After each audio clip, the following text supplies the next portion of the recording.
بسم اللہ الرحمن الرحیم نحمدہ ونصلی علی رسولہ الکریم اما بعد۔ میرے محترم عزیز بھائی اور دوستو، حضور صلی اللہ علیہ وسلم کا ہجرت کا واقعہ چل رہا ہے کہ آپ صلی اللہ علیہ وسلم کے ساتھ حضرت ابوبکر رضی اللہ عنہ غار ثور میں پناہ گزین ہوئے، تو آپ کے بارے میں آیت اتری۔ اس آیت میں اللہ تعالیٰ نے حضرت ابوبکر صدیق رضی اللہ عنہ کی صفتیں بیان کی۔ پہلی صفت یہ بیان کی کہ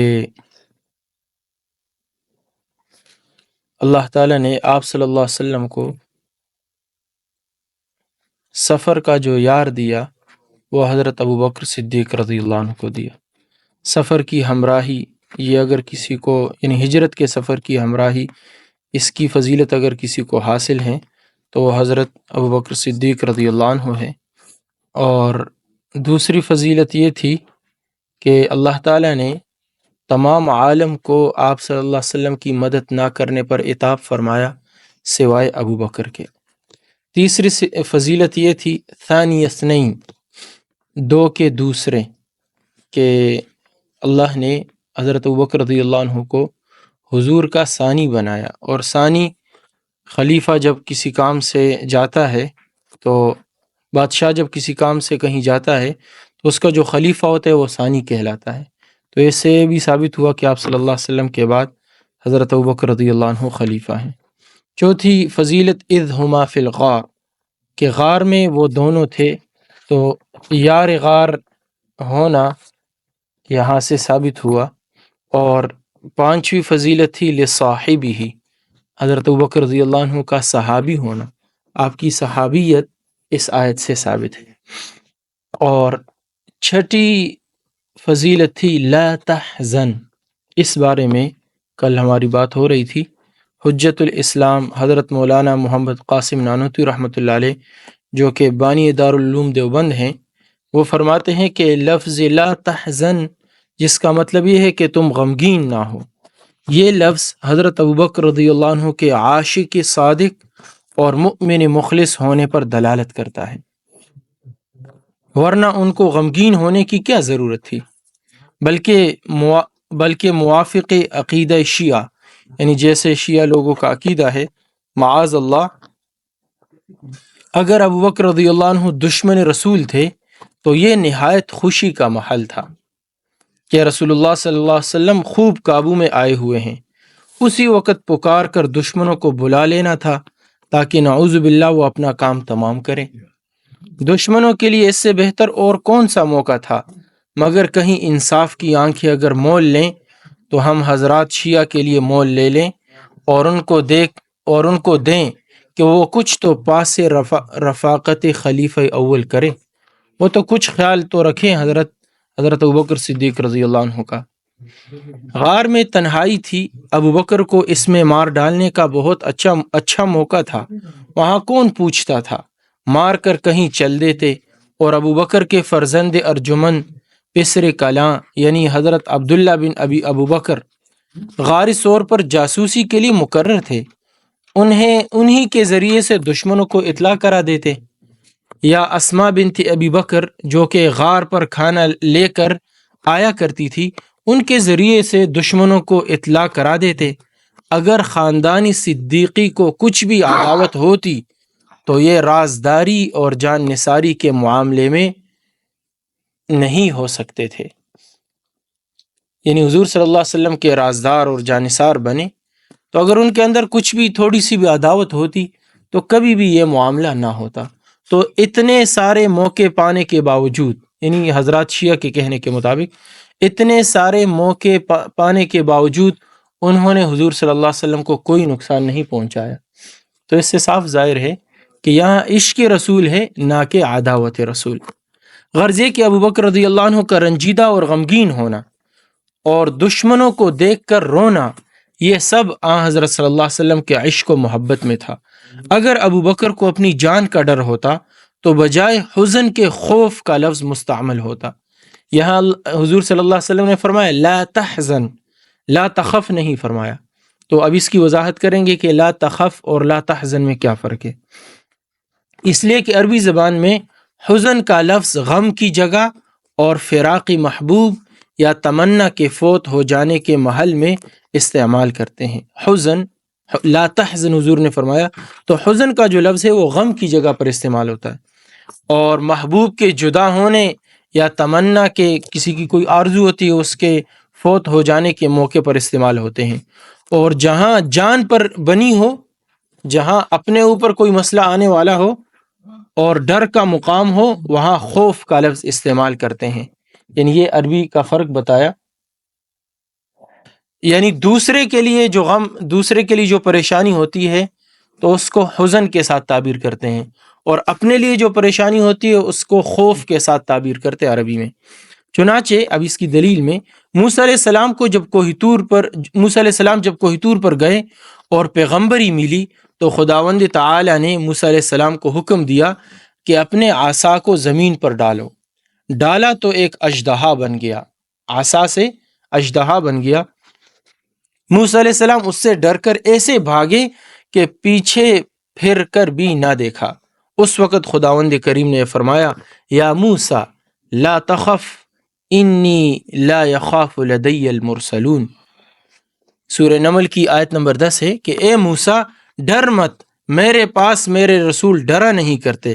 کہتے اس سے صاف ظاہر ہے کہ موسیٰ علیہ السلام کو اس اژدہا سے اپنی جان کا اندیشہ ہوا تب بھاگے، اس لیے اللہ تعالیٰ نے تسلی فرمائی کہ ڈر مت، اور یوں نہ فرمایا لا تحزن، لا تخف فرمایا، لا تحزن نہیں فرمایا، یعنی رنجیدہ اور غمگین نہ ہو، اس طرح اللہ نے نہیں فرمایا۔ اور اسی طرح موسیٰ علیہ السلام نے جب ایک قبطی کو مار ڈالا اور فرعون کے لوگوں نے ان کے مار ڈالنے کا ارادہ کیا تو موسیٰ علیہ السلام وہاں سے ڈر کر بھاگے، یعنی جب مدائن گئے تو اس موقع پر حق تعالی شانہ ارشاد فرماتے ہیں فخرج منها خائفا، اس شہر سے، اس بستی سے موسیٰ علیہ السلام نکلے خائفا، خوف کا لفظ اللہ نے استعمال کیا۔ جب اپنے آپ پر آتی ہیں تو وہاں خوف کا لفظ استعمال ہوتا ہے، جب دوسرے کے لیے آدمی پریشان و غمگین ہوتا ہے تو وہاں حزن کا لفظ استعمال ہوتا ہے۔ تو اللہ کے نبی کیا فرما رہے؟ لا تحزن، اے ابو بکر تو غمگین نہ ہو، یعنی ابو بکر کو اپنی فکر نہیں ہے، ابو بکر کو حضور صلی اللہ علیہ وسلم کی فکر ہے، تو اس لیے اللہ کے نبی فرما رہے لا تحزن۔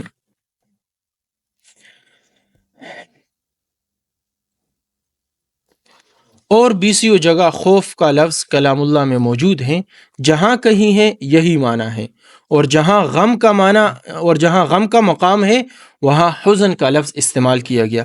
اب اس کی وضاحت بھی کر رہے ہیں کہ غم کی جگہ پر لفظ حزن استعمال ہوتا ہے، قرآن میں موجود ہے۔ اچھا، اس کو کہتے ہیں قرآن کی تفسیر القرآن بالقرآن، قرآن کی تفسیر کرنا قرآن سے۔ تو اب یہ قرآن کی تفسیر کر رہے ہیں قرآن سے۔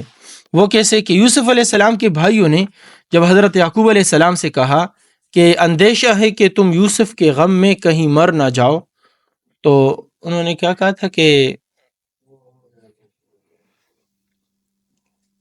انی لاجد ریح یوسف، اس کے بعد کون سی آیت ہے؟ لولا ان تفندون، ہاں اس سے پہلے قالوا تاللہ انک لفی ضلالک القدیم، قالوا تاللہ تفتأ تذکر یوسف حتی تکون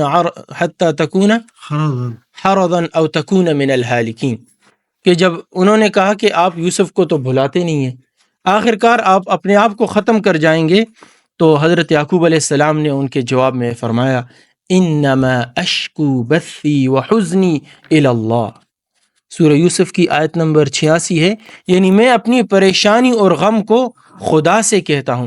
اب دیکھو یعقوب علیہ السلام اپنے بارے میں تو غمگین نہیں ہے، یوسف علیہ السلام کے بارے میں غمگین ہے، تو دوسرے کا غم، اس کے لیے حزن کا لفظ استعمال ہوتا ہے، اور اپنے اوپر پڑنے کا غم اور خوف، اپنے اوپر اگر کوئی بات آتی ہے تو اس کے لیے خوف کا لفظ استعمال ہوتا ہے۔ تو یہاں قرآن سے استدلال کرتے ہوئے کہا کہ یعنی میں اپنی پریشانی اور غم کو خدا سے کہتا ہوں، اس مقام پر حزن کا لفظ استعمال فرمایا، خوف کا لفظ استعمال نہیں کیا۔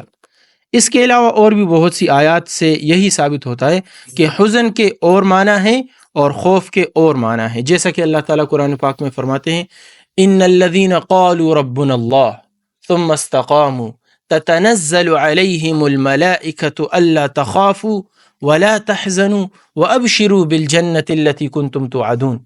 ایسے ہی حافظ جی جی کہ وہ لوگ جنہوں نے کہا کہ ہمارا رب اللہ ہے اور پھر وہ اس پر ڈٹے رہیں، تو جب ان کو موت آتی ہے تو فرشتے ان کو کہتے ہیں، ان کے پاس آتے ہیں اور ان سے کہتے ہیں اللہ تخافوا ولا تحزنوا. تو یہاں دو چیزیں استعمال ہوئے، تم خوف بھی نہ کرو اور تم غمگین بھی نہ ہو. تو اس سے معلوم ہوا کہ خوف الگ چیز ہے اور حزن اور غم الگ چیز ہے. یعنی جب پکے مسلمان مرنے لگتے ہیں تو فرشتے رحمت کے ان پر اترتے ہیں، یہ اس کا ترجمہ ہے، اور یہ کہتے ہیں کہ نہ تم ڈرو اور نہ تم غمگین ہو. اگر حزن اور خوف کے ایک ہی معنی ہوتے تو مکرر کہنے کی کیا ضرورت تھی؟ یعنی دونوں ایک چیز نہیں ہے، دونوں الگ الگ چیزیں. صحیح یہ ہے کہ غم اور چیز ہے اور خوف اور چیز ہے. خوف اسے کہتے ہیں کہ کچھ آگے کا اندیشہ ہو، اور غم یہ ہے کہ بالفعل دل کی تمنا ہاتھ سے نکل جائے. اچھا ایک اور معنی بھی کر دیا. خوف آگے جو کوئی بات پیش آنے والی ہو اور اس کا آپ کو ڈر ہو تو وہاں خوف کا لفظ استعمال ہوتا ہے، لا تخف. اور اگر موجودہ حالت میں آپ پر کوئی پریشانی آئی ہو تو اس کے لیے حزن کا لفظ استعمال ہوتا ہے. تو یہاں پریشانی موجود ہے کہ آپ صلی اللہ علیہ وسلم کو مکہ سے نکالا گیا، آپ کے وطن عزیز سے، جس کی طرف آپ نے دیکھ کر فرمایا ما اطیبک من بلد واحبک الی، کہ اے مکہ تجھ سے زیادہ محبوب اور پسندیدہ جگہ میرے نزدیک کوئی نہیں ہے. اگر میری قوم مجھے تجھ سے نہ نکالتی تو کبھی بھی میں تجھ سے نہ نکلتا.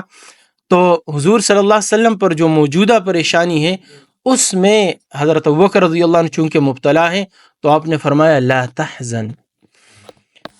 نیز غم خوشی کے مقابلے میں بولا جاتا ہے. اچھا دو چیزیں ہوتی ہیں، ایک غم اس کے مقابلے میں ہے خوشی، اور خوف اطمینان کے مقابلے میں بولا جاتا ہے. خوف اور دوسری طرف امن اور اطمینان.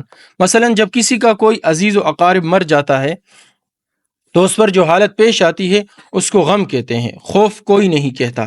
اور اگر کسی کا لڑکا دیوار پر چڑھ جائے اور وہاں سے اندیشہ گر کر مر جانے کا ہو تو اس اندیشہ کو البتہ خوف کہیں گے، لیکن کوئی نادان بھی اس کو غم نہ کہے گا کہ بھائی اس کو غم لاحق ہے، بلکہ یہ خوف زدہ ہے. البتہ غم عینی مصیبت کے وقت جو حالت ہوتی ہے جیسے میں نے کہا اسے کہتے ہیں، اور خوف مصیبت کی آمد کی کیفیت کا نام ہے، مصیبت جو آنے والی ہو. اور اگر بپاس خاطر شیعہ لا تحزن کو بھی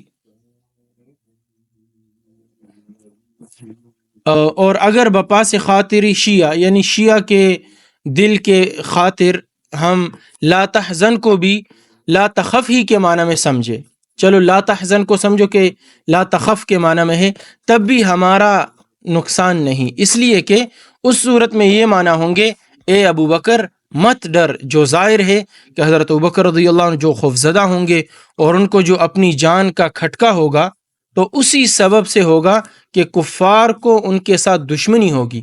ارے جان پر ان کو کیوں پڑی ہے؟ کیا وجہ ہے اس کو؟ کفار دشمن بنے ہیں. کفار کیوں دشمن بنے ہیں؟ وہ دشمنی بھی بوجہ اسلام و ایمان کے ہیں.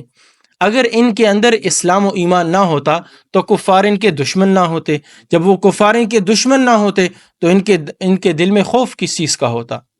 ورنہ رسول اللہ صلی اللہ علیہ وسلم کو تسلی دینے کی کیا ضرورت تھی؟ اور پھر وہ بھی اس قدر کہ خدا ہمارے ساتھ ہے. اس طرح کے الفاظ کہہ کر آپ صلی اللہ علیہ وسلم تسلی دے رہے.